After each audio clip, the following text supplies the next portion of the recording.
Hello, hello. How's everybody doing out there? Peasant chat, we're talking to the poor people today. Today we're going to talk about the Ford CEO calling out Tesla, saying that their designs are boring, they need a refresh, and they're in jeopardy of becoming a commodity when it comes to the Tesla brand. Now, one thing I've noticed a lot about, again, I understand a lot of you guys probably don't like hearing the subject matter, and I understand, but you gotta look at it from my point of view as a Ford fan, right? I'm a Ford guy, not the brand, but the vehicles that I choose to learn about and be passionate about the most is the Mustang, and that's what I've been about.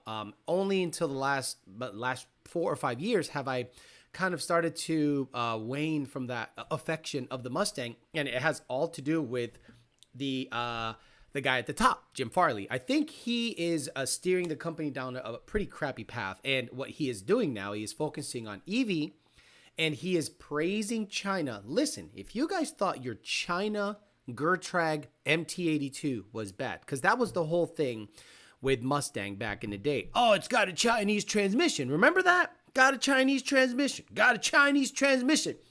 This thing sucks. Chinese transmission. It's not a Tremec. Then you put a Tremec 3160 in a Mach 1 and a GT350, and those explode. So now Ford is going, we're going all in on China batteries. Batteries, you know, the thing that powers and electrifies their big, the thing they got the biggest hard on for, which is electric vehicles. The F-150 is a dud. It's a $100,000 dud. It catches on fire. The Mustang Mach E, I am going to show you a comparison that's probably going to blow your mind, and you weren't even aware that was happening. But as always, before we do that, we do it live.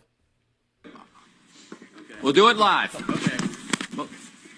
We'll do it live. Fuck it. Do it live. I'll write it and we'll do it live. Fucking thing sucks. And if a lot of you, that follow the show, we want to make sure that we thank the sponsors, the people that make it all possible, the people that actually keep the disco ball rolling. That's right, the people that hook a brother up. 2 Auto Solutions, Rami's out on 2 Auto Solutions. I dynoed the Corvette yesterday. It did well, very well. I was very happy. Pump gas. 2 Auto Solutions, Rami's Aidan. Thank you very much. Don't Got Cookies, don'tgotcookies.com. Don't Got Cookies _LLC. I still don't have cookies in the mail. DNA High Performance, DNAHighPerformance.com. All your parts, 4 Innovations Fuel System, Whipple kits, Paxton kits. I don't know if they're ESS dealers, but I don't know if they have a dealer program. But anything you need, hit them up. Parts Farm, partsfarm.com. Rob Bowen and the guys over there taking apart crashed Mustangs, especially GT500s, all over the place. Kong Performance helping a brother out with the porting, a little tuning help, a little cold air action. Thank you so much.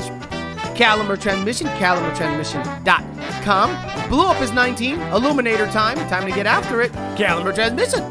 Ultimate Header, ultimateheader.com. Ultimate Headers on Instagram. And we got PMAS. Nick James and PMAS gave me the okay to do a giveaway. So we're potentially, again, maybe, depending on how I feel, giving away a fender well or regular cold air intake today, because he says might as well do it, because doing it on Tuesday gets a little crazy. TJ Sikorsky, Miniback Madman, Wesley Stewart, More Pews, More Booze, Jason Freiberg, The Wolf, Dirty Dave, SK Jeff, 1 Slow 50, Garage Bill Coyote, Oliver Bryan, I'm Hung So Low, Mini Bike Madman, Darren Harper, Brian 03 Cobra, Pierre Oliver, Monty 540, Venom Racing, Chris Anderson, Dunn 523, Coyote Kelly, Slow Sean, Scott Andrews, Joe Swish, Ken McAllister, JD Swag, Tony Dominguez, Tone 2SS, the Black GT500, Garage Bill Coyote again, 2000 MCR, Andrew Stotts. I guess we're under a tornado warning. Yesterday there was a tornado about a mile north of me. Didn't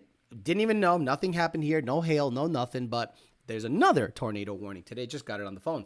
Jared Wells, Media by Badman Tango, Phil Fez. So if the internet goes out, it's because a tornado hit somewhere and knocked it out. Miguel, Lucio, Ahmed, Zach Anderson, James Williams, I need about 550, he says hello. Walter Hoffman, 82Z28. By the way, if you guys are on Instagram, Gen Z is so easy to troll and make fun of and prove that they're wrong about everything. It's not even funny. Brian Cassette, Arturo, B. Lavesh, Huncho, James, Nat Jew, Miniback again, Turo Viate, Racing. I haven't seen that son of a bitch in here for a very long time.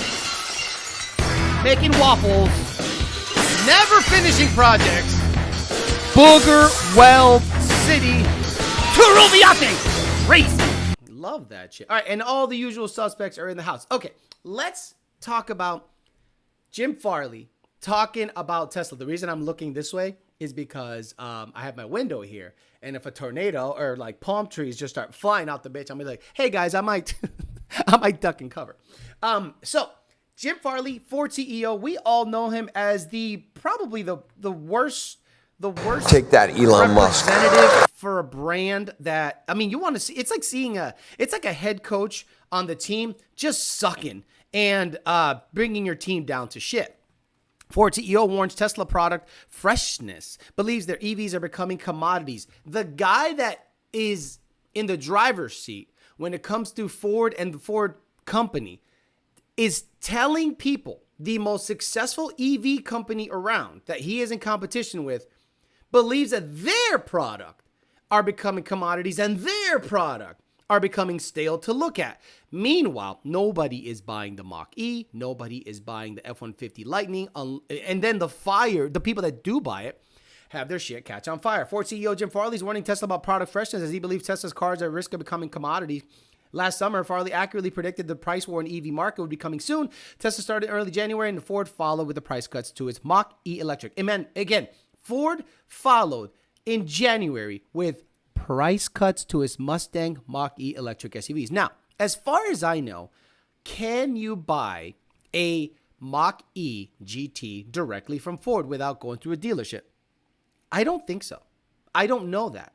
Dogs are going to start barking in a second because it's thundering. So, I don't know that you can actually buy a Mach E, Mustang Mach E, directly from Ford, bypassing the dealership stuff. So, I did a very quick search and designed my own Model Y Tesla because that's their bestseller and their competitor is the Mach E. So I went to Tesla's website, really easy, cake stuff. Go there, order your Model Y. And what I did is I got the performance version, meaning the all-wheel drive Model Y performance right here, $53,990, which does qualify for a $7,500 federal tax credit. Okay, Model Y got 303 miles of range, 155 mile an hour top speed, 3.5 seconds 0 to 60 is nothing to sneeze at on an SUV. Again, this is their best-selling SUV. The 3 in the Y, but the Y is by far kind of like walking away with it. Okay. So then I said, let me get blue paint, which is added $1,000. Let me get the 21-inch wheels. They're included because it's the performance. I didn't add a tow hitch. I didn't care. I left the interior black. You know, I didn't go crazy, but it is the performance model. It doesn't have the full self-drive. It doesn't have the enhanced autopilot, okay? It is a price of $54,000 right down here at the bottom, $54,990. Okay, so if you're gonna buy a Model Y, you're like, all right, $54,990, and that's how it looks like. Okay, now I couldn't build my own Mach E because it's not as easy as Tesla's site, but I simply did a local search of Mustang Mach E electric SUVs. Their competitor, again, Model Y, $54,990. Now, this is the performance version. So I thought, well, you got to get the performance package comparable SUV that Ford makes. So right here, 12 matches came up in my area of a Ford Mustang Mach E from Ford's website. And starting at $66,000, we have a Wayne Acres Ford, $73,000. You got to be a psychopath. And $72,000, 66. So your comparable SUV that is slower, has less range, is heavier, and doesn't perform nearly as well is $10,000+ more. $54,990 for a Tesla. Let's give it the cheapest one. $65,795 at a dealership. And therein lies a lot of issues with that because Tesla somehow figured out that getting rid or never even having a dealer situation is probably favorable and they save money. Now, let's talk about how much Tesla profits. I'm not going to look up the articles, but Tesla profits almost $10,000 a vehicle. I would say high 8s, low 9s. They profit, meaning after everything, after it's all said and done, profit is very difficult. They profit up to $8,000 to $9,000, close to $10,000 depending on the model. Ford loses $700 or something, almost $1,000 each time they sell a Mach E. Each time they sell a Mach E, they lose money. So when Jim Farley says anything about electric SUVs, you literally have to laugh in his face. And I think that's the problem with the automotive press. The automotive press is similar to what like CNN, Fox News, MSNBC, stuff like that. They'll ask a question, the CEO or the person they're asking the question to gives you an answer, and there is absolutely zero pushback. So the people that are, there's a very tiny amount of guys like me that will push back on the questions that people like Jim Farley and those guys, answer, or statements that they say that make you go, you're 100% wrong. Because based on the numbers that I look up, you guys lose money. And then he'll say, well, we're working on that. We got product integration and we're redoing that. No. You went into that space and you're criticizing Tesla. I have never seen anyone from Tesla, like the CEO, which is not Elon Musk, he's like the owner or president, but the CEO of Tesla going out of their way to talk shit on Ford, to talk shit on anybody that's a competitor. They just simply do their own thing. So he talked about product refreshes and it has to be, fresh. And he's basically saying Tesla is not a fresh brand. And supposedly Tesla is rehashing or redoing the face, the nose of the Model 3 in the next quarter. So what is Ford's answer to product refresh? Now, you guys think that the Mustang Dark Horse, which is comparable to a GT350 in terms of trim level, generation to generation. You guys think Mustangs look like that? No. Mustangs, by and large, go look in your city. Most Mustangs look like base model cars. Most Mustangs look like base model GTs like this, right? Most Mustangs in your city, in the RGV, in Florida, in Orlando, in Texas, most of them are base model. Let's say this had a 5-liter, but the wheels are the same. Everything is the same. You would have thought that, let's just say a GT350, right? This is like the highest trim NA car that they had in let's say Gen 2, right? So imagine Ford tells you, this is the new one. Tornado warning. Look at that. Tornado warning. So right here, this is it. This is the new Mustang. And you're like, I'm so excited. No, this is not what most Mustangs on the street look like. This is what most Mustangs on the street look like this. Okay. So when you start being, if you're Ford and you're pushing this out there, by the way, this is a 1400R package from Fat House, badass picture. So if you thought this is what every Mustang looked like, you're completely wrong. This is what they look like. And what is the product refresh? That. It goes from this to that. Tell me how much different it looks except the lights. Tell me how much different this thing looks except for the lights. So Jim Farley's talking about refreshes. He wants you to think that this is the norm. He wants you to think that this is the product refresh. No, it's not. This is the exception. This is the norm to this. So every single time you think Mustang, do not look at this. This is what a Mustang refresh looks like. This is a specialty model. This is what the refresh is from this. So please, Jim Farley, Take that, Elon Musk. do me a favor and please be quiet when it comes to product refreshes. And that's the problem. Nobody pushes back on Jim Farley's bullshit. Nobody pushes back. They just go, "Oh, okay, thanks for the words. Go drift with someone now. Go racing with someone now." Like nobody pushes back. And people like Sam Alexander and a bunch of other people like that are pretty much holding Ford and Tesla to the fire when it comes to the things they say based on what they got going on in their company. Today, as always, on Peasant Chat, we're giving away 2 shirts. We're giving away, I have large and extra large. I'm going to ship Eshes and other stuff today. I'm sorry it took a week, but I'm just busy. So sorry. I will try to get everything shipped today.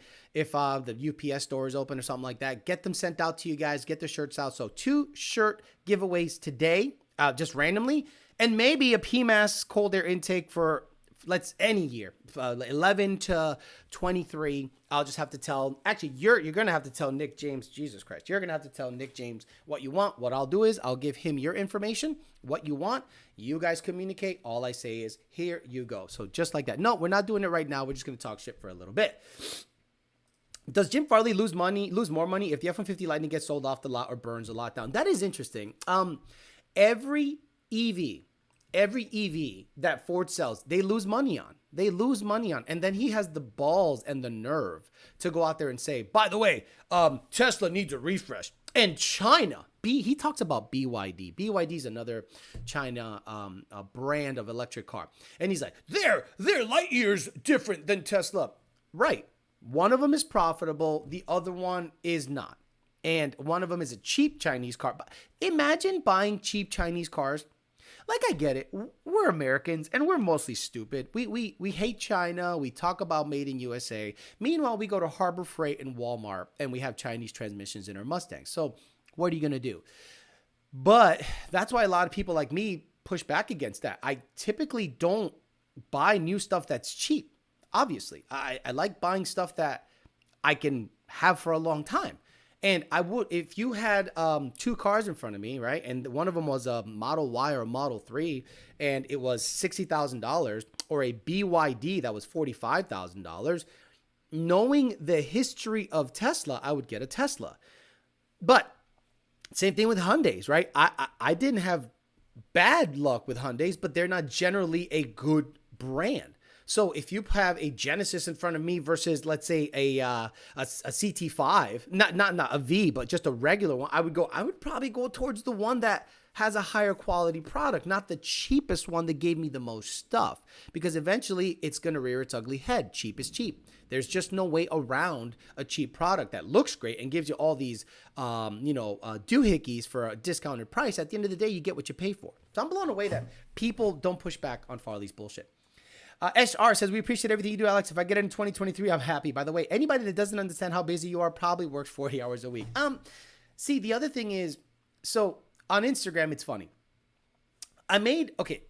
This is what's happening on Instagram, and I think it's very nice that it's happening. People are taking my clips, clipping them, and putting it on their pages, and it reaches more people. So in the last, let's say a month and a half or two, the guy that does the TikTok videos, by the way, and I appreciate him very much. I'm never going to stop him from doing that because it benefits me and it benefits him. If he makes a little money on the side, cool. And if it pushes people towards my channel, I'm all for it. I appreciate it because I don't have the time to make clips. So those clips get reshared on Mustang Zone Only or weird Instagram pages that have a decent following. And then people get tagged. People that clown on people get tagged. And then they talk about me. As if to say, look at some old guy talking shit on a kid that has a higher following than him. And I go, okay. And then they keep talking about me because they tag me. And then I keep getting notified. And then I'm like, hey, by the way, Instagram doesn't pay you shit. Did you know that Instagram pays you $50 for every 50,000 real views? That is ridiculous, okay? So I just mentioned offhand to one of the guys, by the way, I don't care about Instagram because they don't pay. Facebook pays. Yes, I have 116,000 people that follow me on my Alex Flores page on Facebook, which I barely post on. I just reshare the podcast stuff on there. And on YouTube, I have 64,000 with about 720 members that pay a monthly fee. And he's like, that's cap.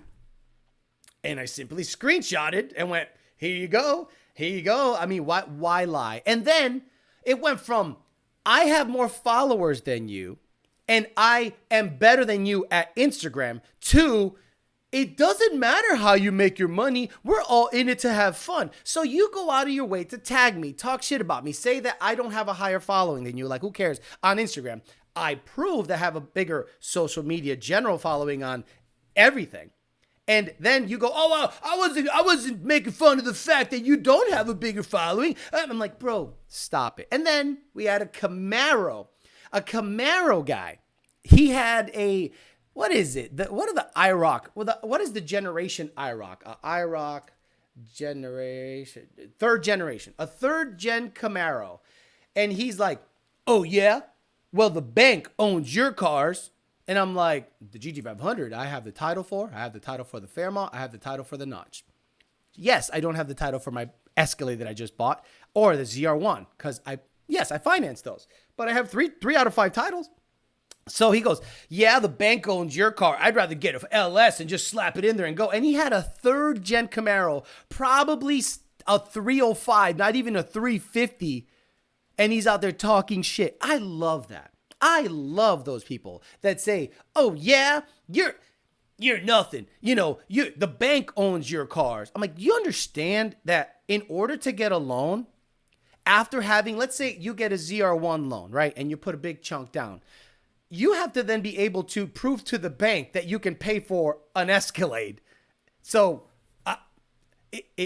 I'm not going to pocket watch you, but I'm just saying, if you go to the bank, I don't think they're going to give you a loan for a ZR1 unless you either have good income or excellent credit or both. So I just love the people that think that just because you have a loan on everything means that you don't earn good money. Guys, every millionaire finances his vehicles.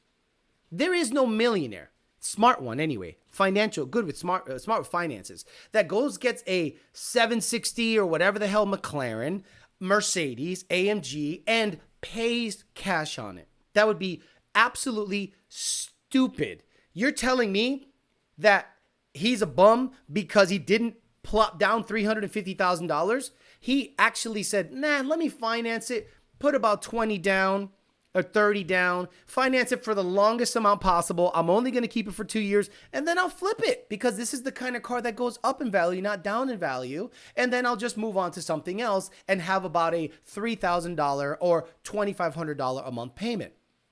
Those guys go, what a dumbass. Really? 350 out of pocket or 40 grand, 50, 60 grand out of pocket in the first year. And he has it for a year and then he can flip it if a new model comes out. I love how people think that if you don't buy cash, you ain't shit. Oh, it's coming down, bro. It's coming down.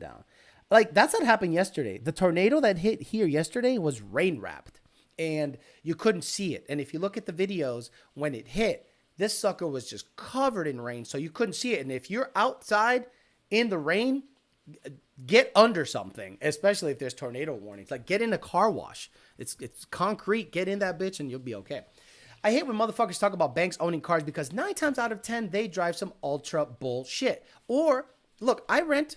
Everyone here knows I rent. Everyone here knows I'm basically throwing money out the window. But I can afford to rent in Palm Beach County, one of the most expensive counties on the fucking planet. Maybe not on the planet, but in, let's say, the Southeast. Palm Beach County is no joke. Like a lot of people think Florida is Florida. So the fact that I can afford rent here, a couple of nice cars, a couple of garages, you can pocket watch all you want, but start doing some math before you talk some shit. Like really start doing some math. Imagine I saw a guy that I didn't like online and I said, oh, that guy has a mansion. That guy has 15 cars. I'm like, yeah, the bank owns your shit. I would never say that because he is able to afford the payment on all those vehicles, meaning he earns well, probably spends his money well. So it would be really stupid for a guy like me that rents in Palm Beach County to pocket watch a guy that is doing better than me. I would never do that. But this guy with a 3rd gen Camaro goes, oh, the bank owns your car. The ZR1, the Escalade, the GT500 is mine. The Fox is mine. The Fairmont is mine, and I rent 2 garages and a 2.2 in Palm Beach County. Just do the math, and before you pocket watch other people. Yeah, they're spending other people's money. 661 Racing, what's up? Have you ever gone to the track with your car yet, or is it still doing that weird stalling thing? I haven't really heard back. And by the way, guys, please be patient. So we have gotten a huge inrush of customers, obviously because of stuff that happened elsewhere, and a lot of people are okay. What you were used to, if you didn't get a Lund tune, you were used to paying, getting a base file, and not hearing back for a week or 2, if you're lucky. And if that file was good, you know, it was rolling the dice. So now a lot of people, what's happening is I think they are impatient because of their excellent patience with a previous tuning situation. So they're like, where is my effing tune? I'm not waiting weeks. Understand, you got it yesterday. and you got a revision today, probably 2 revisions in a day. So just be patient. It's not going to take a week to get back to you. And this is what happens. Everyone has from Monday to Friday to dial in your car. Everyone has from Monday to Friday to dial in your car. Thursday and Friday, people start to panic. Thursday and Friday, people start to panic. So you're like, well, I got to get to the track on Friday. I got called out. Bro, you had the tune Monday. I didn't hear back from you Tuesday, Wednesday. Get your car logged and done by Tuesday. Done. Hurry up. And a lot of people do this weird thing, which I understand. It makes, in your head, it makes sense, but it doesn't make sense in my head. You wait until business hours to send logs. As if to say, well, now I'm going to get revisions fast. No. The moment you log, I don't care if it's at 8 at night, send the revision in. You are in a line. So when you put your place in line, by the time I show up in the morning, you are probably sooner in line as opposed to emailing me at 7 a.m. or 7:30 a.m. that morning. Because let's say 50 other people logged over the weekend. I'm going to hit them up first. And if you wake up Monday morning with a brand new fresh log at 7:30, boop, you're probably not going to get replied to till 3 p.m. that day. Yes, that's how it works. You don't go, well, I'm going to wake up Monday morning and start logging and they're going to get after it. No, it's a line. It's a queue system. Get the logs in ASAP, even if it's overnight. Alex, I used to be that bank owner owns your guy crap of 15 years ago. My reason was because I was afraid to take a loan out bigger than $40,000 using a $40,000 income. I appreciate the honesty. A lot of people, it's just insecurity. It's just insecurity. I don't knock renting, but if I bought a house 2 years ago, it would have been $550,000. It would have been $550,000 2 years ago. You understand? It's not like houses are now more expensive. The interest rate is higher. It would have still been $550,000. So I said, I can't swing that. But the ZR1 has made me money. I sold the 19, cashed out. Sold the truck, cashed out. Have the cash. Got a Escalade because I wanted a daily driver I'm not going to modify. The Escalade has made me money on the channel. The ZR1 has made me money on the channel. I don't buy anything that won't make me money. So please, don't stop thinking that because the money I make is directly correlated with the vehicles I have. Because that's how the channel is. I have content inventory. So a lot of people think, why do you keep buying cars? Content. Yes, you guys are able to enjoy some of the stuff I do, and it all kind of feeds back on each other. So you think that if I sell all my cars and get a house, that all of a sudden I'm going to be fine? You want me to get a $550,000 house that was going to be a 3-2 with a quarter acre 2 years ago when everybody was coming down from New York, everybody was coming down from Michigan, buying houses cash. So I didn't have $550,000 cash. Guys, it is crazy to have bought in the peak of things. I'd rather wait till a little crash happens. And if seeing how Biden is running everything, it'll be probably towards the tail end of his presidency that interest rates are going to be high, but prices are going to be low. And the amount of houses on the market, when people start defaulting on those things, is probably going to be a little bit higher. I love financing, lowers the risk. Just don't be stupid about agreeing to predatory terms. Exactly. So many times we hear Alex basically telling people to be an adult. Welcome to customer service. It's really difficult. It's really difficult because you guys probably think, I can't wait to become a tuner. Oh, I can't wait to become a tuner. Alex's job seems so sexy and he gets to tune 1,000 horsepower combos all day. No, it's not like that. You are literally the help desk. You are answering questions that have nothing to do with tuning half the time. My device does not pair to my phone. Hit up HP Tuners. We tune. What catch can should I get? Whatever you want. Which oil, you saw that, which oil should I run? As a tuner, you're literally holding a lot of people's hands. What you do is you have conversations with people about their setup. You troubleshoot their you troubleshoot their device issues. You send firmware. I guarantee that the amount of tuning I do, let's say if it was broken down by percentages, 70% is just talking to people. Is this catch can run properly? I have a leak. Hey, I have a Roush. Is this cold air intake? It's asking questions. 20% of the time is actually sending new bass files. And 10% of the time is revising tunes. It's mostly having conversations, and then they accuse you of doing something wrong. Every single time, not every single time, but a lot of times people say, you sent me a tune that doesn't work. And then I have to stop what I'm doing and ask questions. This is not tuning anymore. This is now diagnosing. So if you were to actually break down what I do per day and how much tuning I do per day, it's probably 20%. 20%. So it's hand-holding. But I told my girl I have to wait until Biden's out before I start seriously looking at cars. Just bought a house this week in Turs. You get to tune 500 E85 and header cars for every 1,200 horsepower Whipple car. Exactly.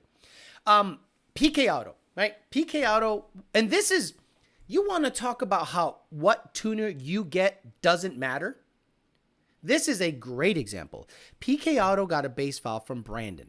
Now, what we have done in the ticket system is we don't know, or you don't know who the tuner is. It says Lund Calibrator. Maybe you could see like the misspelling, like Dakota does misspells a lot of things. I have certain sayings and I misspell certain things too. And Brandon is like super nice, right? So PK Auto got a bass file from Brandon. Brandon went in at the height of our tuning season, takes 2 days off. So then I get the file. I get the log, and he goes, "Oh, we're gonna put on the dyno." I'm like, "Oh, I didn't get a. Okay, just give me a log." Perfect. Brandon built it perfectly. I go, "Okay, add 2 more psi." Boom. Add 3 more psi. Boom. Raise the rev limiter. Added timing. Give me a pull to 20 psi. 1,231 rear wheel horsepower on a twin turbo setup. I said, lock it in. You're done, because there's no reason to rag it out past 1,200. Like, it makes no sense to just keep going and keep going and keep going. 1,200, that boost, get to the track, because 1,200 horsepower should be able to get you into the low 8s or high 7s. If the car hooks, if everything's light and everything like that. Bye. And if you want to add boost, add it at the track, because we all know it's dialed in. So Brandon built the bass file. I simply added timing, so it was done. So the tuning is all consistent throughout tuners. So when Brandon takes a day off, I get his tickets. When Dakota takes a day off, I get his tickets. Junior typically does dealers and new combos, and then he is the janitor. He cleans up messes. Oh, we got to do this. We got to do that. We got to add this. We got to add this to the tune. We got to add this. This doesn't populate properly. So he's basically the guy in the background trying to make sure that HB Tuners has their shit on point, that everything is indexed properly, that the strategy is uploaded onto the software. So it all works. So I think it's real difficult to beat the system that we got in the current tuning market. There is no other tuning company that I know of in any platform that does what we do. 1,200 and no more up arrows, exactly. Prices come down, rates are going to be high for a long time. Yeah, 6 to 8 years, worst case more. That's okay. I need that. You understand? If the price comes down, let's say I can get into a 3.2 2-car garage, half an acre or more, not in a flood zone, and I pay $525, and it's 6%. I need that because I have decent income. So if I can offset what I owe the government because I am paying such a high rate on my home, then it offsets and I can keep a little bit of my money as opposed to just writing them a check for $40,000 every year. There's that one tuner that calls me friend in the support ticket emails. Yeah, you know who that is. Like, Brandon gives away who he is. Hello, friend. Give me a watt log. And I'm like, oh, gosh. Till we see under 4 again. Right, exactly. Instead of ordering an S650, I just refinanced my 21 and knocked my interest rate in half. Saved me $125 a month at the same amount of payments. Be smart with your money, peeps. But wait a minute. Let's talk about that. Big block. You refinanced a car. So basically, you reset the payments Did you lower the amount of time you're going to pay for that? Meaning, let's say you have a 6-year loan, and by year number 2, you have 4 years left on the loan. Then you refinance. Did you refinance for 5 years, or did you refinance for the remaining 4 years? And did you have to put any money down to make it desirable for the bank to refinance you? That's a funny one. We have to peel that one back. It's not just that because if you lowered your payments 125, your interest rate dropped and your payments were extended for a year.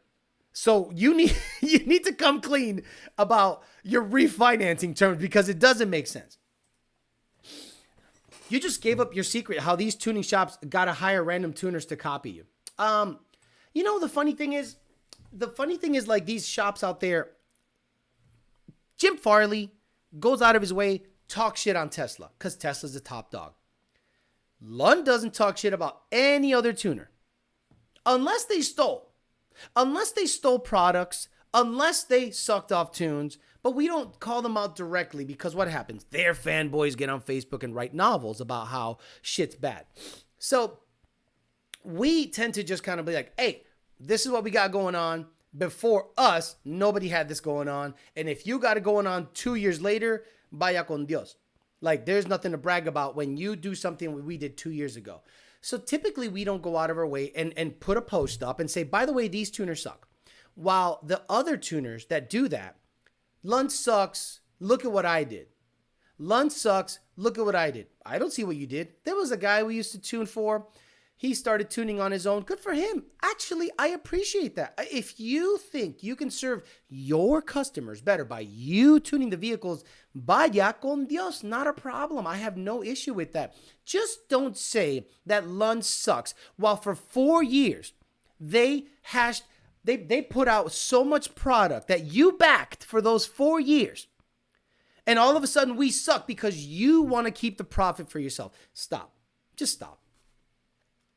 You best bet Palm Beach is the go-to Locks or Jupiter Farm area. Yes, exactly. Locks, the problem is it's flood zone.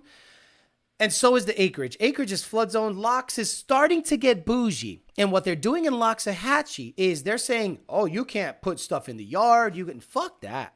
The cool thing about Loxahatchee used to be you could do whatever. You could be a slob. Who gives a shit? Now it's becoming bougie because the people that moved here went there because they're building new houses and they don't want to see a mud truck in the yard or a tractor trailer that let's say you're a long over the road truck driver and you want to just park your big rig in your thing while you have a day or two off and then you get back in it and go make your money.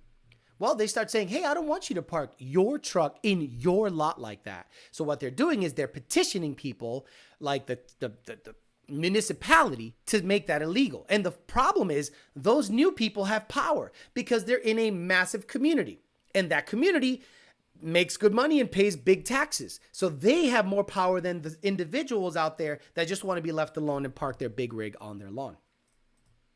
4+1 on the right on the finance, right? Time increase. Yeah, like that. I wonder how he did that. Got to adjust the time. Put an asterisk on that one. Liquid oil is preferred. Did you see another track is closing? Bandimere. Yeah, look, I don't care. Like, no offense. I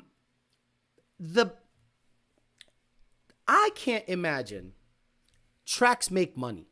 Like, okay, let's say Bandimere was holding NHRA events, local test and tunes, and they're in a location. Like, if you look at, let's look at it. I had a small question last week, put in the ticket system, and Junior replied within after hours. I think it's how you ask and be nice and rather than be ignorant of the motherfucker. Exactly. So, Bandimere Raceway. Let's look at it because it's beautiful. The area, images. Oh, it's on a mountain. It's on a mountain. Beautiful, beautiful. Okay, let me, and this, I'm gonna try to make sense to you guys. Okay.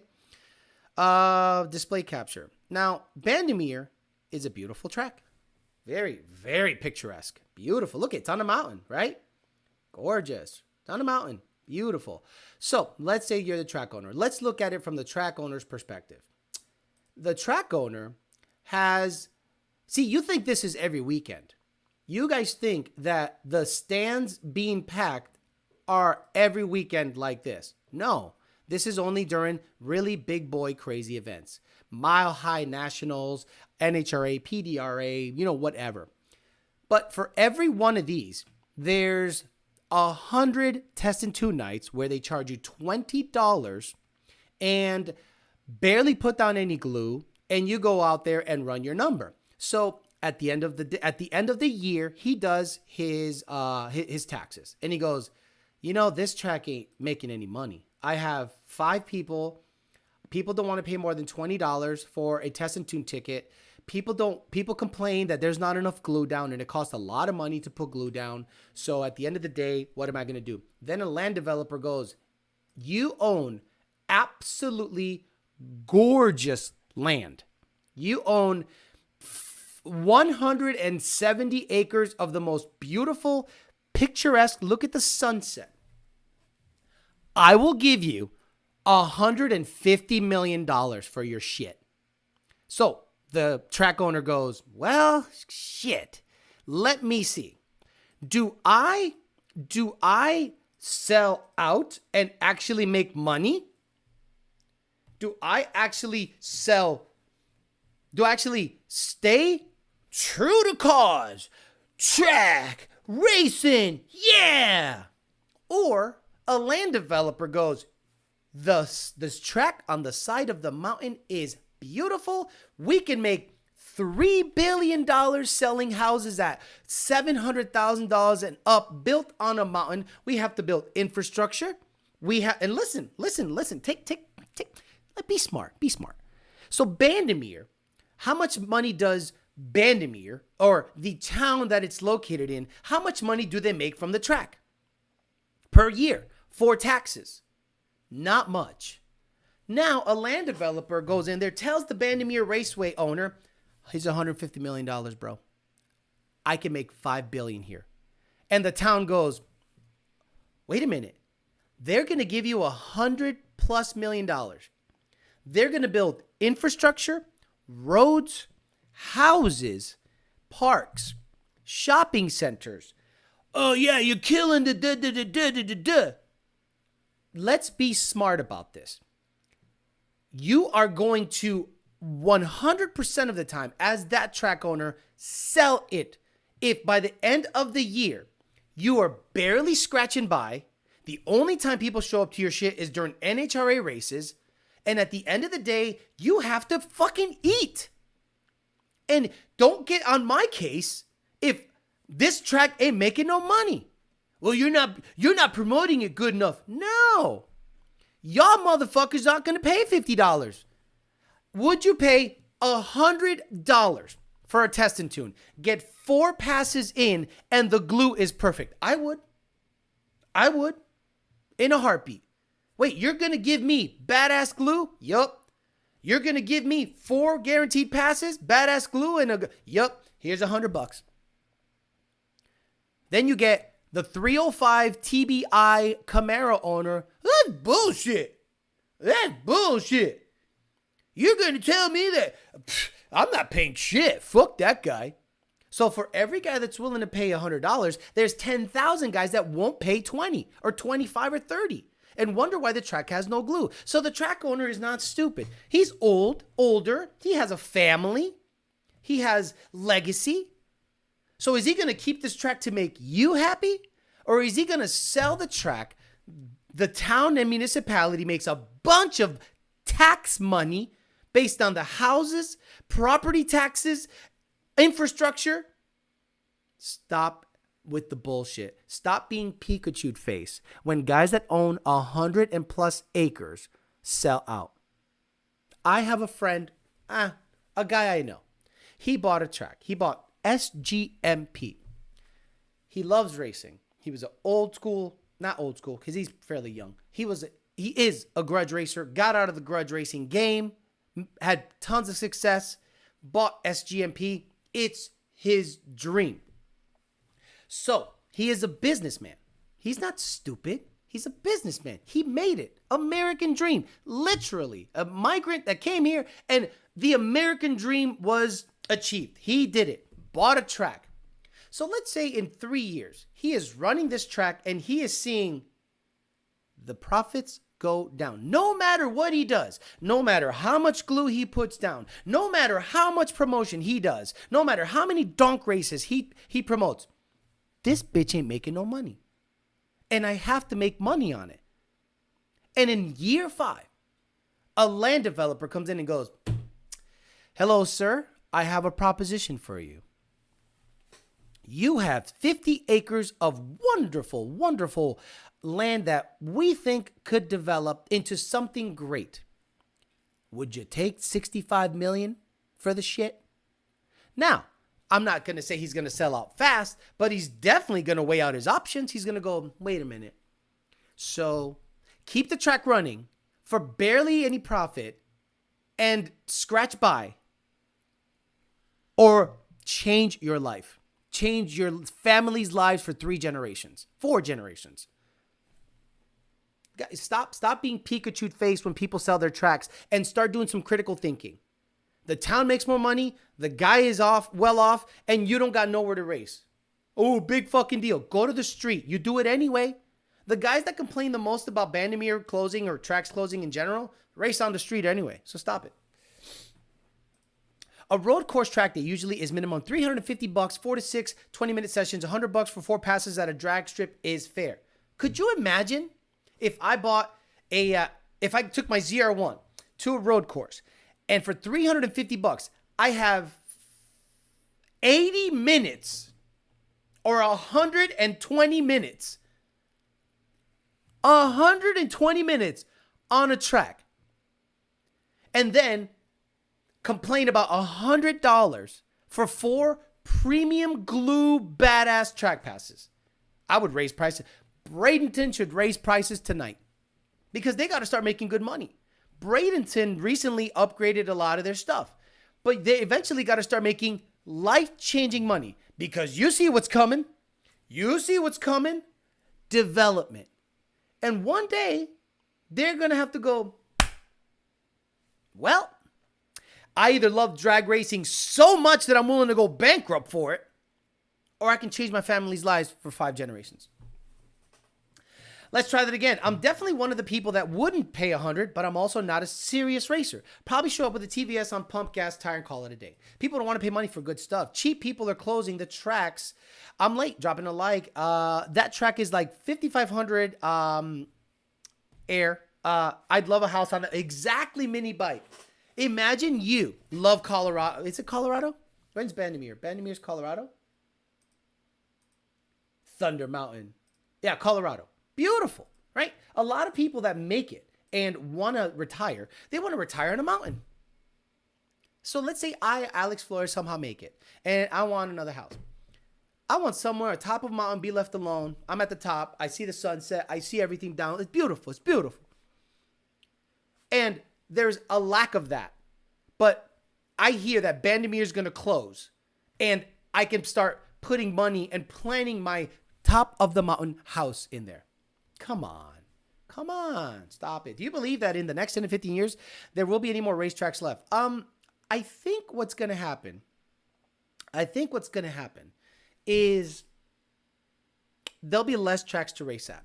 And the only ones that are actually being run properly and profitable are owned by like conglomerates, like a company. Like when you guys see yachts on the water and bitches are on the yachts and do you think one guy owns that yacht and that one guy charters the yacht out to people? No. Usually it's a big company. They buy a $3 or $4 million yacht and then they basically make money on it, like an Uber, like a water Uber. Go ahead, $20,000 a week, $30,000 a week, and $30,000 a day, and you got that bitch booked for a year because it's such a badass yacht. You hire a crew, you hire this, they get paid. Bada bing, bada boom. I think tracks are going to end up being owned by multinational style companies. It's going to be expensive, but probably run well. And they'll be at least like those little tiny podunk tracks in the middle of the woods somewhere. They'll still exist. But something like a Bandimere that's privately owned, something like an SGMP that's privately owned, something like a Bradenton that's privately owned, something like an Orlando that's privately owned, they're slowly going to go away. We settled the debate. The 550 is the correct oil weight, but what brand do you prefer? Look, when Keith, by the way, Keith gave me a heads up on the motor. He said they're going to start putting it together. Him and his wife are going to video that. Thank you so much. I want to bring you that build process. That'd be awesome if he could do that. I've always used 550 Motorcraft. Every build that left Power by the Hour uses 550 Motorcraft. Now, I understand if you're a psychopath and you're like, well, what about AMSOIL? That's fine. You can run whatever oil you want. Alejandro Flores likes 550 Motorcraft on my performance package vehicle or my supercharged whatever. The Corvette on the cap says Mobile 1. On the cap. What do you think I'm going to put in that car? Track owners need some sort of sugar daddy, like buying groups or retailers. Exactly. There are some wealthy folks who don't want to see those go. Start a fund or something. I only know one person in my area that has a draggy. We go to the drag strip here. We do 10 cars at $250 a piece for a rental at ATCO. Sometimes we get a few more cars and it ain't cheaper. Racing is another going fast ain't cheap, bitch. Right? Racing and going fast ain't cheap, bitch. I think $50 around here to race, test and tune 25. Bro, that's got to go up. Palm Beach International Raceway. They were $25 to race, $30 to race. And I'm like, this place is in trouble. When you sit there and go, what's the glue cost? What's it cost to pay the ambulance? What's it cost to have the fire guy here? What's it cost for the track crew? What's it cost for concessions? I'm like, there's 80 guys here. That's not enough. That's not enough. 80 guys at $25. Let's say 80 times 20. Let's say 30. Let's say 30. So let's say 80 guys show up to a test and do $30. $2,400. You think $2,400 is going to cover 6 guys, the glue, the prep, the gas, the ambulance, the fire guy, the everything? Come on, do some math. I like beach house rentals. Black Rock Racetrack, exactly. Sick of being a peasant. Motorsports Ranch owns several tracks in Texas. They do all right. I don't think the NHRA and NASCAR tracks will close. I have a BAP to install. Will I need a retune? Yes, Huncho James. But if your car's already boosted, we bake that into the base file. If you have a NA car that you want to just shove a BAP in because you're running 85 and it's an older fuel pump, let us know. We'll make one change. It'll be good. Nice. More videos coming up soon. Exactly. Baytown Hurt at its sea level, and you won't see many new tracks built like that unless it's in Louisiana, cheap land, or something because land is not cheap like it was back then. Big corporations lease those yachts, put escorts on them, and let prospective big money deal clients use them. I'd pay $100. Would keep garbage at that oil. I would keep garbage that oil the track down. It would get more runs in. I agree. I would never go to a track unless it's a rental. Now, you might think I'm bougie. You might think, guys, go to a rental. Imagine guys that go to rental pay $350 and max car count of 20, and it's manageable for 4 hours, or let's say 5 hours, 5 to 10 p.m. You can get 20 runs in if you have an NA junker. But if you have a Billy Badass X275, limited drag radial, RVW, Pro Mod, Coyote, like the Lunds have, you can get 4 or 5 runs in. You could never get 4 or 5 runs in from 5 to 10 at a open test and tune. Because what happens? You have your Billy Badass car in lane 4, the drag radial and slick lane. But guess how many cars are in the street car lane? 49. BMWs, Mazdas, Hyundais, Subarus, junk. They go out there and they bring water all the way to the line. They break their axles. They explode. And your $150,000 build sitting there is never going to hook properly on the same night that a Subaru can go down the track. So you go to a drag radial prep / slick prep rental for $350. And you go, wait a minute.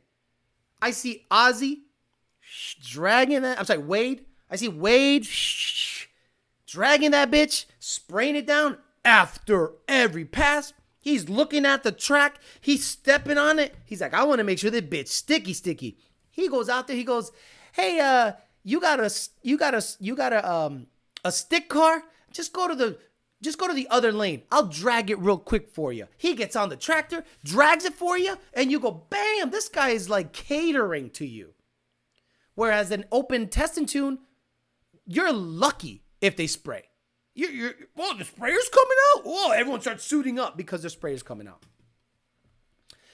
DJ, notes the things is the BAP and E85. You must have return style fuel system for innovations. Oh, yeah, no. Yeah, BAP and E85 boosted is not the way to go. That's what happened in Memphis International Raceway, right? Track insurance must be crazy. Hit that damn like button. OSW is only 25 and I'd pay 100 there. Exactly. I like OSW. I think OSW is special, but I fear OSW is going to fall victim to what most tracks are falling victim to: growth.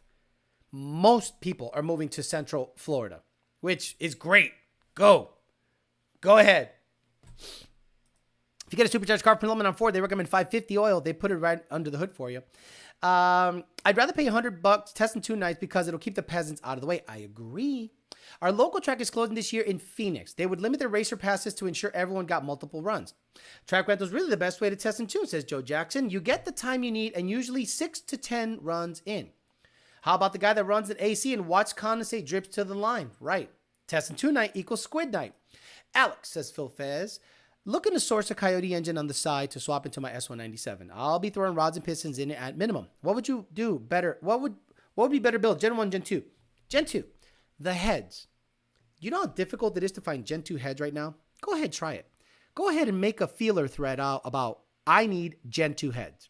You're going to have a tough time finding them because they're coveted. Like, you get them, get a casting, get imported or whatever you want to do, and they're very difficult to find. Now, if you find a Gen 1 Roadrunner variant, that's the one.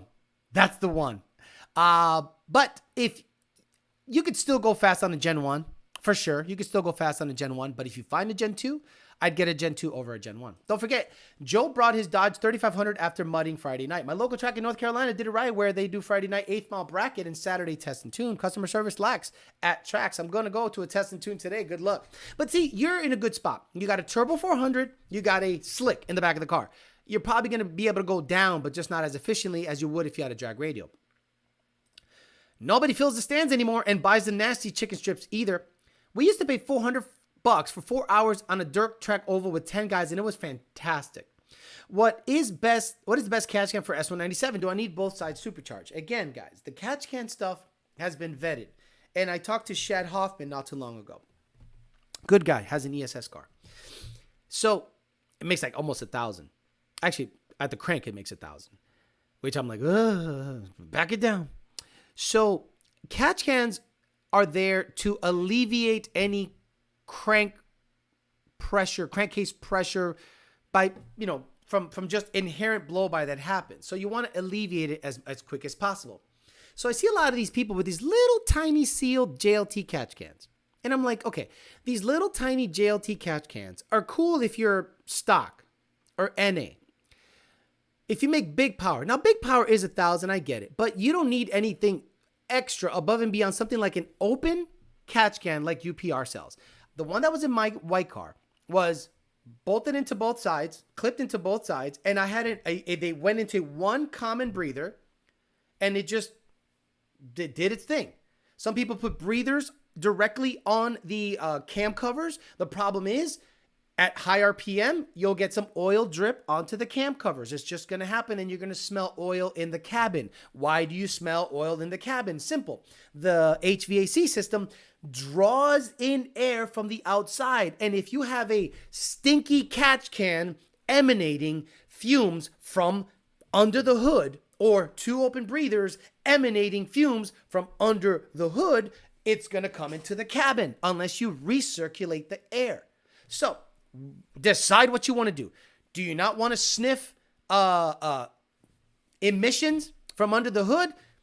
Run a catch can remotely somewhere, maybe under in the fender well, somewhere under the car. I don't know. Figure it out. The race guys plummet to their trunk.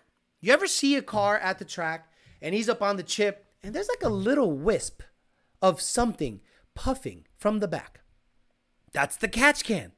The catch can is set up in the trunk, and they put a little hole in the back so that it vents any crankcase pressure to the back. I'll show you what I'm talking about. Maybe you guys don't know what the fuck I'm talking about, but that's what they do. I always wondered, like, what the hell is that? Let me see. I'll just type in X. I'll just go to YouTube. X275, because most of those guys make, you know, car. And let's see if drag racing, I want a night shot, like a car at night. Let me mute this. I'm looking to see some night runs and see if there's a car like behind, up on the chip or something. And, you know, he's up on the chip and you're like, what the hell is that stuff emanating from the back?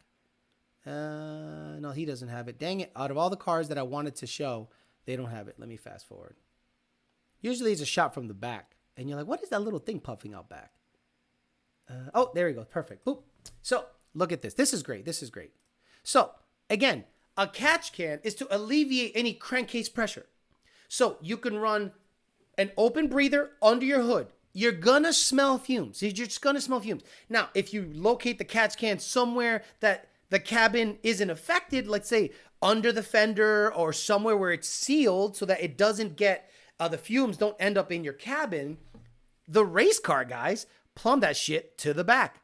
Okay, so we'll take a peek at what we're talking about here. So right here, you see this? I'm circling. This little puffy thing right here, that's his catch can, if I'm not mistaken. And it is just venting back there. See? I think.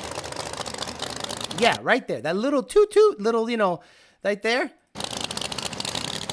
So when he gets up on the chip, let me see if we can get a back shot. Hey, nah, see, they don't have like the right shot I need. I need a shot from behind the car. Let me see if this guy has one too. Yeah, it looks like he broke. Is this see right here? That could be it also. So the race car guys vent their crankcase pressure stuff to the back of the car. That is badass. That's a nice car. That's a really nice car. Yeah, there you go. See, it's like a little choo-choo train effect back there. So yeah, guys, like the catch can stuff is something you're just gonna have to play around with and vent it somewhere that it doesn't affect you, you know, in terms of smelling all this shit. You know what I'm saying? You learned a lot here. Alejandro Falls, I'm getting a P300 coated in my Mustang. What should I do? Try a crank relearn. If you have an HP Tuners RTD, well, you're fucked. You can get an SETX4 from a friend and try a crank relearn there, or a Lund Racing Engage from a friend and try a crank relearn there. Why not just get an Illuminator short block and toss some heads on it? So even an NA red car 550, I figure 530 is plenty for my FBO. On my red car, I just ran 530. Can you describe what a 3-2-1 build-in is again? Gen 3 bottom end, Gen 2 cylinder heads, Gen 1 timing components. Hey, Alex, for us young guys, would you make a video showing the steps of tuning a carb on your Fox? If you've already done this, I'll take a look. No, because there's guys that have done it better, and I'm no expert, but I kind of understand what needs to happen. There are a ton of videos out there. Maybe you want me to do it. I can give you a general sense of how to do it, but I did it a little extra. I put a wideband in it. And I'm like, all right, I'm going to dial in my idle air mixture screws with a wideband. But the car is heavily cammed. So you're going to see a variance of that air fuel ratio bounce up and down. I can give you general ways of doing it, but there are so many videos on the internet of how to tune your carburetor that those guys do a really good job. Alex, does it cost a credit to reflash my vehicle? No. Typically, when you have licensed your vehicle, it should never need credits again, unless there's a strategy change. I'll give you an example. Actually, no. If it's married to a VIN number and your controller serial, meaning there's a controller serial number that the computer uses, the strategy doesn't matter. We could go from a Roush strategy to an NA strategy to a Boss strategy to whatever. And it should not need extra credits. It used to, and that was an issue back then when it was double doing stuff. Meth cars always have blowing smoke. Or just put a catch can on your catch can to catch the residuals from the primary catch can. Catch canception. There's a beautiful C506 with low miles for sale. Getting hard not to grab it. Hey, yo. My girlfriend emanates smelly fumes from her cash can in my car. LOL, I runnered up at that race, says Craig Walls. Really? Badass shit. People drilling holes in trunks as we speak. Hit that. Look, guys, I'm not saying to drill holes in your trunk, but what I'm saying is this. if you have a catch can and you want to prevent oil from being at the track and you want to prevent oil in your face, because when an engine blows the fuck up, it fills the catch can real fucking quick. So why not have it somewhere that it's not under the wheels? You know, like let's say you have a catch can by your fenders and your car blows up and the catch cans get full of water and oil and go and it pukes out. And now it's on your tires and now you're in the wall. Or you run a big catch can, big box with like dash 12 or bigger, just big fucking, you know, big lines. And if anything happens, it's behind the car, not under it. Hi, Joe Swiss, your average ZR1 later today. Gotcha. Hey, Alex, I know you're busy. When do you plan to upload the ZR1 dyno video? Today, 5 p.m. already scheduled. My goal, I'm not going to say it. The video explains it all. I install the throttle body. I install the cold air. I do a startup tune. Then we go to the dyno, and the car sounds so badass at watt. It just makes all the right noises. But then I had 202s fail immediately after I was done on the dyno. So I drove like shit all the way home, and then I pulled the codes, and I got O2 codes because they're old, they're stock, and moisture probably kills them. So I got to get 2 new O2s. Make sure that the wiring didn't burn up, you know, make sure that the wiring is routed properly and get back after it, which means I might have to touch up the tune because I might have been falsely adding fuel to account for bad O2 readings. So I might have to retouch up the tune at drivability. Watt is watt. Watt, I'm staring down the AFR, the wideband. Idle, part throttle, and cruising is O2 and short trim related, so I'm staring down those readings. How much oil would a catch can catch if a catch can could catch oil? Is it worth going from an 82 to a 79? Yes, absolutely. It's another 1.5 pounds of boost. So if you're making 610, it'll make like 650 on pump gas. Alex, did the file I sent you help? James Williams, flawlessly. I typed it in, gave me a area scaler, plopped it into the tune. The 102 is tuned. Thanks to you. I appreciate you, brother. Catch can button for Alex. Can you catch that like for bosses are so nice. The side pipes were one of my favorite parts beside the engine. What do you think is the best for a street car air to water setup or meth injection for track days? Air to air. Street and air to water don't make sense to me for turbo stuff. Street and air to water don't make sense to me. Air to air and street and meth makes sense to me if you're making big power and you want to mitigate some of the IAT issues. But again, guys, I've always told you guys that if you do not have an IAT sensor at the manifold, piggyback from the mass airflow IAT, the car and computer will never know if there's a temperature drop when you're using meth. This chat is good. This is not a peasant chat. This is actually legitimate informational chat. Like, I'm going to listen back to this and go, God damn, I spit a bunch of facts on this bitch. Oh, bitch up. Coming back to Del Rey today. Do I need to bring my own gas this time? No, sir. There's plenty of gas around. Date night Saturday consists of watching Alex ZR1 update. So the catch can should not be recirculation the way they intended. Correct, Dirty Dave. This is why. I also have driver's side passenger Ford Performance with PCVs is the way I bought it. Think about it this way. If you are overcoming the pressure, like, okay, stock, you see oil in your throttle body. I need catch cans in the Corvette now because when you saw the last video of me comparing the Kong ported blower to the stock blower, when I opened the lid, oil was all over the place. So I need a catch can to mitigate the oil getting into the combustion or the air, which ends up in the combustion. Matter of fact, when I let off on the dyno a couple of times, you see a little puff of blue smoke, poof. I'm like, this is oil getting in there. So factory, you don't make that much cylinder pressure to really cause like an issue. But if you want to for sure get rid of any pressurization, because what happens is that if you recirc it, you're likely to not vent it properly. Yes, the vacuum is helping draw it from the crankcase, but the problem is I don't think the catch cans catch it all. I think it's better to vent it to atmosphere in a big boy setup. Regular 650 and under, 700 and under, sure, recircuit through a catch can, not a problem. But I don't like the sealed stuff. I like venting it to atmosphere, get the air out. Let's not pressurize the crankcase because I think Ringland stuff happens there too. If you're pressurizing the crankcase and pressurizing the piston at the same time, and you're not getting it out fast enough, you're starting to see some weird like ringland issues. Again, not 100% attributable to that, but it'll help. So the CAT scan should not always get that. My buddy got an Engage in the shop working, and on his car, he said they can't use it due to no VIN number. His car has an SN95 swap with the Gen 2. They told him to use an SET device. Why would they say that? Who said that, Bilovesh? Lund? Because Lund wouldn't say use an SET device.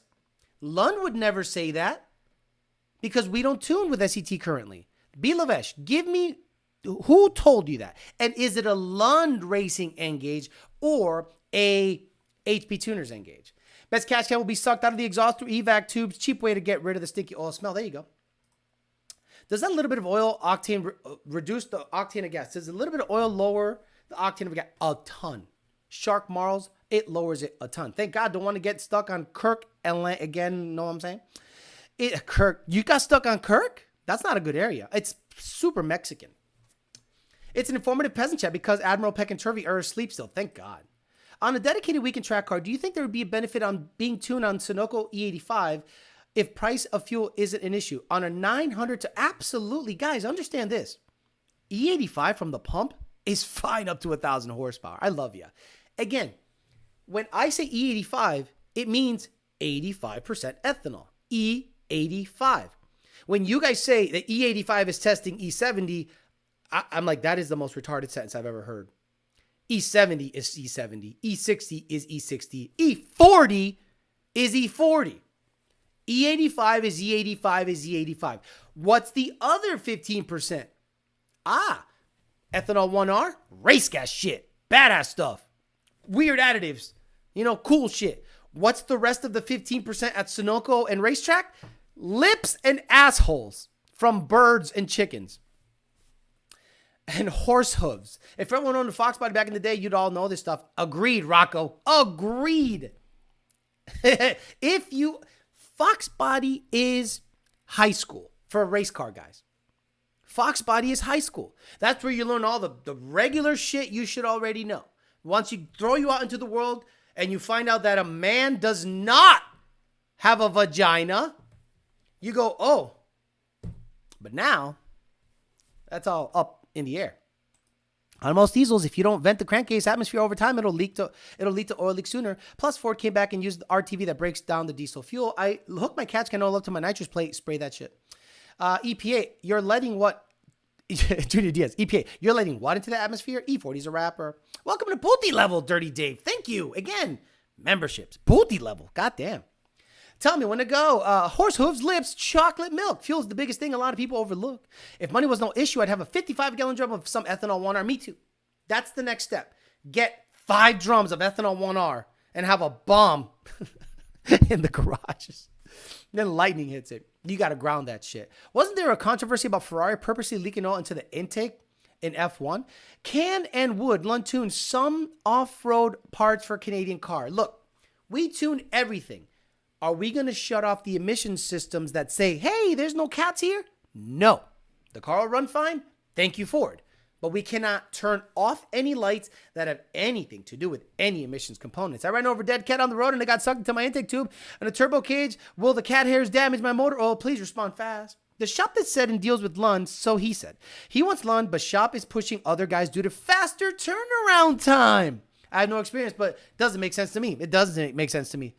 It sounds like if an HP Tuners Engage was already married to another car, bye-bye, see you later, can't tune it. If it's a Lund Racing Engage and has unlocks left, that's the best way to go. Swap car or not, we can get it tuned. They are 100% being wrong.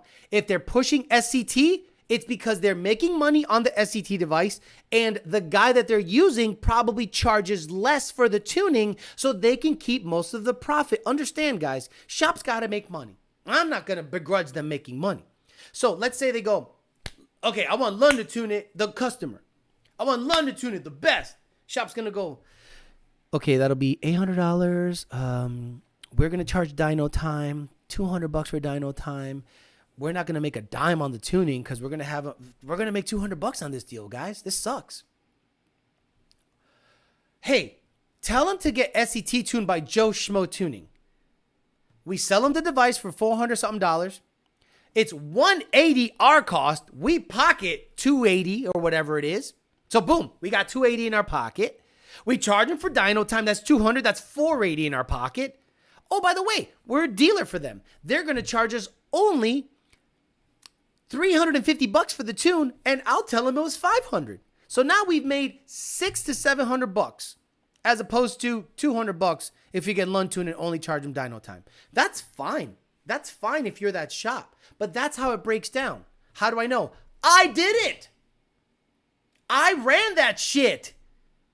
That was what I did. The customer almost never saw what I paid. If customers saw what shops paid for parts, they'd be like, whoa, but they have to make money, motherfucker. They have to make money. They got to pay rent. Stop it. That's how it works.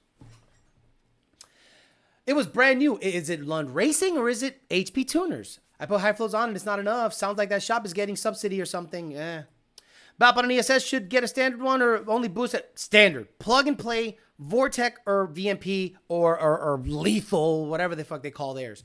That's it. Don't go crazy with like voltage going up with throttle. No. Plug that bitch in. It makes 16 to 18 volts without any bullshit. Simple. I'm going to Summit Racing tomorrow, changing my whole catch can and setup. Also, the RTD says it flashes and completes, and it actually doesn't. Went back to laptop ways. Best way to do it. Alex giving away secrets. It's the truth. Shops have to make money. If I'm a Whipple dealer and I have to wait 75 weeks for a... Wait, here we go. So, if I'm a Whipple dealer and I have a customer that comes in and he goes, I want to supercharge my vehicle, but I want a TVS. I listen to Alex's program, and TVSs are the best. I want a TVS. You go, wait a minute. I'm a dealer for Whipple. So that $8,900 kit that is retail, I get it for $5,800. So I'm going to go, hey, why don't you get a Whipple? It looks better. It comes with a tune, and I think we can give you a better deal on it. What do you think they're going to sell you? That's how it works. Come on. Stop. The only thing good that came from you, Time Service Rider, is the Fairmont. Absolutely. The Fairmont is, again, you guys might think the Fairmont is just this piece of shit Fox body that it's ugly and dumb. It represents me having morals, sticking by honesty. It's like my character was being tested, and the Fairmont, as silly as it may sound, was my prize for maintaining my character. At the end of the day, you can't be a piece of shit. And if someone is saying you got to be a piece of shit for the sake of keeping your job, I will lose my fucking job. I'll lose my fucking job and stay true to myself. Fuck that. And the Fairmont represents that. Okay, let's get shirts given away. Large and extra large is all I have. So, 2 shirts to be given away today. Who has not? Again, all I need on the chat is this. Raise your hand if you have not won anything. And be honest, because look, honor system. We got giveaways Tuesday, guys. You're going to be blown away by the shit that's coming. There's Race Motive, a race series up in Maryland and Pennsylvania. They're giving me so much shit to give away. Guys, good shit. And I'll announce it. And I don't think I'm going to give it all away in one day. I'm going to just drag that sucker out so Race Motive can have a bunch of a play on here. So shout out to Race Motive, who sent down probably $4,000 worth of shit to give away. So trust me, guys. We got PMAS, DNA, Lund Racing stuff. Dome got cookies and coffee. Race Motive. Guys, this channel gives away a lot of stuff. Okay, people that have not won stuff. Joe Jackson, I like that. Okay, Joe Jackson. Get me a address, YDBT4Life. YDBT4Life at gmail.com. Joe Jackson, you get a YDBT shirt. Again, if you don't win today, guys, every peasant chat. I have a shit. Can you see him? Can you see him? Can you see him? You can't really see him. There's a bunch of shit back there on the table. I got a ton of shirts to get, and I might just give away some random shit. So Joe Jackson, you get a shirt. Joe Jackson, you have to be a larger, extra large, and we can get you all squared away. We got and this guy is a Dark Horse member. Eminem, Coyote Kelly, I'll get you next time. So Eminem, you're a Dark Horse member. You've been here for a while. So you get a shirt also. So Joe Jackson and Eminem, ydbtforlife@gmail.com, ydbtforlife@gmail.com. Now, put your hand up if you can use a PMAS cold air. Random. And you've never won. You've never won. You have never won. And you could use a PMAS cold air. You have never won. And you can use a PMAS cold air. Put your hands up, bitch. Coyote Kelly, you? Coyote Kelly, can you use a PMAS cold air and you've never won? Can you use a PMAS cold air and you've never won? If that's the case, I'll give it to you, Kelly. Coyote Kelly, hurry up, because I'm going to give it someone away. So you better reply real quick. Coyote Kelly, yes. Can you use it and you've never won? Can you use it and you've never won? And again, PMAS is awesome and they give shit away all the time. So if you don't win today, trust me, guys, there will be tons of giveaways. And Tuesday we'll do some stuff. And if I feel bad about it, I'll just end up buying one for you and send it. But I want to just give back. Yes, I have a JLT. The only thing I ever won was wrenches years ago. Coyote Kelly, wait a minute, you won wrenches. Coyote Kelly, you won wrenches. Coyote Kelly, I said, if you have never won anything and you won something. So let's reset. If you've never, fuck it, Ed Diaz, you get it. I love it, Coyote Kelly, but you won something. Ed Diaz. So we got Joe Jackson, Eminem, Coyote Kelly won wrenches. So I said if you've never won anything. So we got Ed Diaz, PMAS. Again, hit me up, ydbtforlife@gmail.com. I'll send Nick James your stuff. You'll get a PMAS, either regular one or Fender Well. Tell me in the email, Ed Diaz, which one you want, Fender Well or the regular conventional one, or if it's supercharged or whatever. Eddie Diaz, you win the PMAS cold air, courtesy of PMAS. Joe Jackson wins a shirt, and Eminem wins a shirt. Nice. I'll get those shipped out today. And sorry, Coyote Kelly, you won wrenches. Sorry, I love you. You won wrenches, bro. Maybe you'll win something else later. All right. So again, Joe Jackson, Eminem, and Ed Diaz. Congratulations. YDBT. No, the number 4. I'll put it up on the chat. ydbt4life@gmail.com. ydbt4life@gmail.com. There you go. There it is. So again, guys, I'm going to be doing giveaways all year. There's going to be constant shit. So if you didn't win today, you will win eventually. Trust me. I guarantee there's going to be 3 guys that are going to win on Tuesday. I might start doing stuff on Thursday because Race Motive is literally bringing stuff down and just giving stuff away. And I could keep it. I could keep some of the stuff myself. But I said, nah, this is a giveaway. This is something that they're doing for you guys. And I want to give them a shout out once I get a nice little logo and everything shows up. Things will be good. Lund Racing one day might give away a tuning package. I'll try to convince some of that. Imagine getting like an $800 package. A device, a tune, and maybe some swag. And I'll probably buy that myself. I'll probably say, I'll pay it. And you guys just have the voucher for it. And then you guys can get tuned by Lund and you're paid up. And then anything above and beyond that, you're going to have to pay. I'm good with it. It says, I had to be honest, but I'm ready to make my JLT into a rain gutter. Guys, you know what I'm going to do with my JLT 148? I have a PMAS 149 housing. I'm going to cut the JLT 148 unless you guys want that JLT 148 carbon intake. I might give it away. I might give away the JLT 148 carbon fiber intake. They don't make them anymore. And I might get a new filter for it, clean it up a little bit, stack it up here and be like, giving it away because I don't want to run that fucking shit on my car anymore. No reason for an IET breakout for a map-based vehicle for them to tune it, right? Correct. You got it because the map sensor is in the blower at the back already. If you spray meth, we see a temperature drop. Map-based, in my opinion, is 100% better than anything else. You don't got to fuck with turbulent MAF signals or nothing.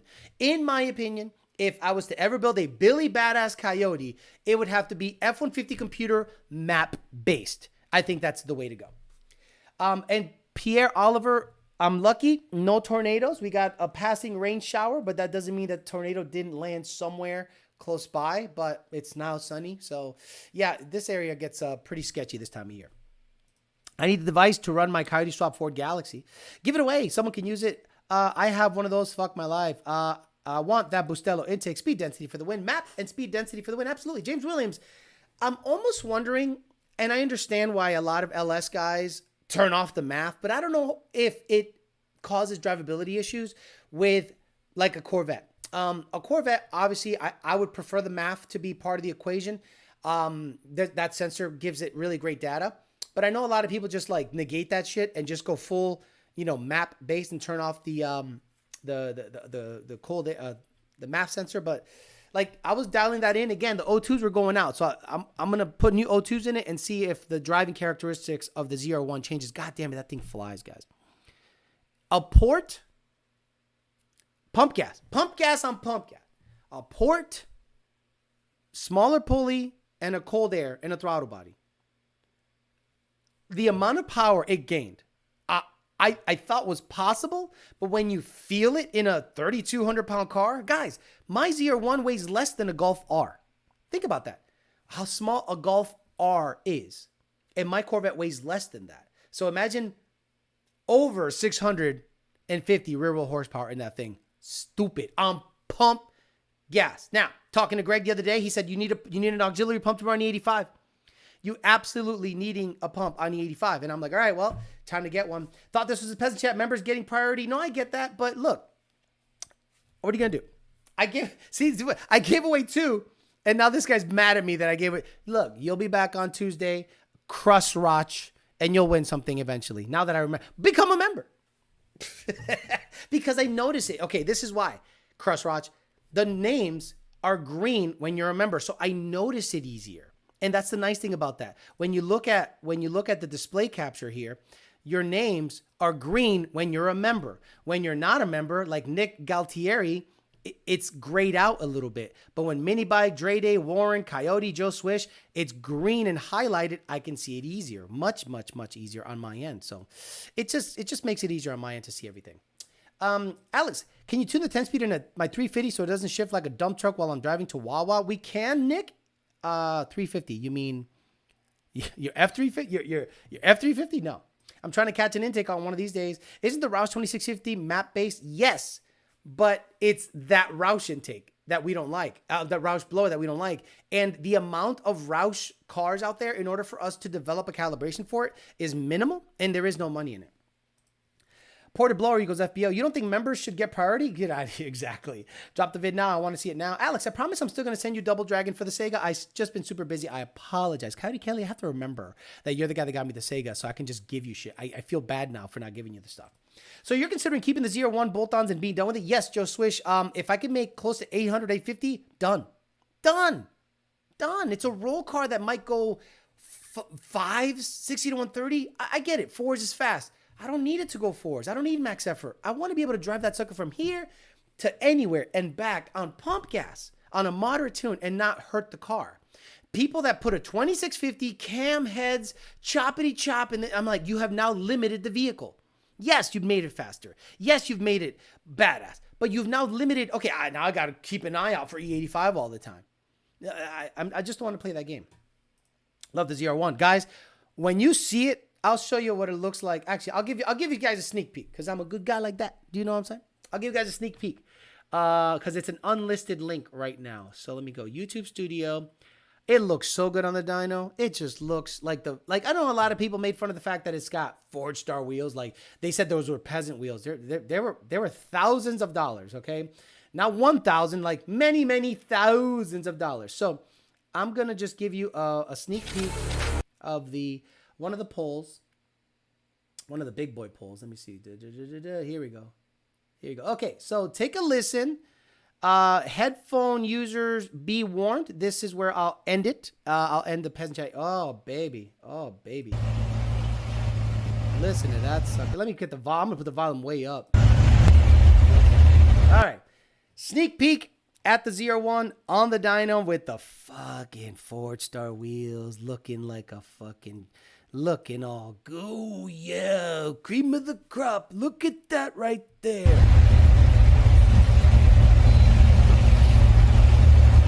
This is gonna air tonight at 5.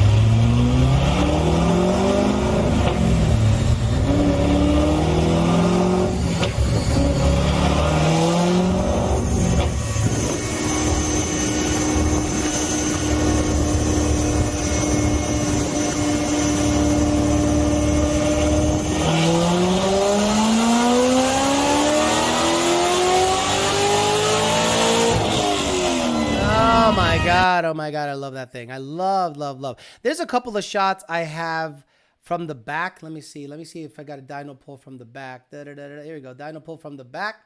Give you a little teaser. Run 1, then we got run 3, I think is what we want to see, because that one got a full pull in. You know what I'm saying? Look at that.